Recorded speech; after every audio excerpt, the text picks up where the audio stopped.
նախագահ, շնորհակալ եմ ելույթի հնարավորության համար, սիրելի բարեկամներ, ներքին գործերի նախարարության կողմից ներկայացված փաթեթում շատ կարևոր հատված է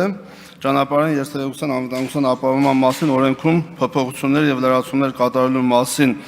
օրենքի նախագիծը, որի երկրորդ հոդվածի երկրորդ մասում հետեւյալ ձևակերպում է. Հայաստանի Հանրապետության քաղաքացիների, այդ թվում երկքաղաքացի հանդիսացող այլ երկրներում ստացած եւ Վիեննայի 1968 թվականի ճանապարհային երթևեկության մասին կոնվենցիայի դրա հետագա փոփոխություններով լրացումներով վարորդական վկայականների ներկայացվող պահանջներին համապատասխանող վարորդական վկայականները Հայաստանի Հանրապետության տարածքում համարվում են գործող այդ անձանց Հայաստանի Հանրապետության մուտք գործելու պահից 3 ամիս ժամկետով։ Սա ինչ է նշանակում։ Սա նշանակում է, որ սիրելի հայրենակիցներ, որ այլևս ջավախցիները Հայաստան մուտք գործելուց այն ջավախցիները, ովքեր երկքաղաքացի են, ունեն եւ Հայաստանի եւ Վրաստանի քաղաքացիություն, բայց երթևեկում են վրացական վարորդական իրավունքներով, որովհետեւ հիմնականում ապրում են Վրաստանում,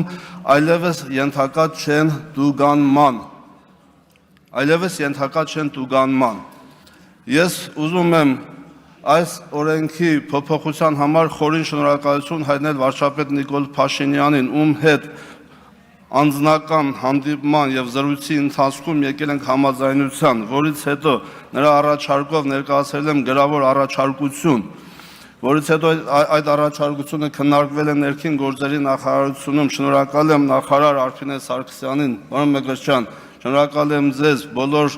այն ստորաբաժանումներին, ովքեր այս օրենքի նախագիծի վերջո կյանքի կոչեցին եւ շատ արագ, հնարավորինս արագ մենք այսօր ընդունում ենք օրենքի նախագիծը, որի գլխավոր շահառուն ջավախցին է։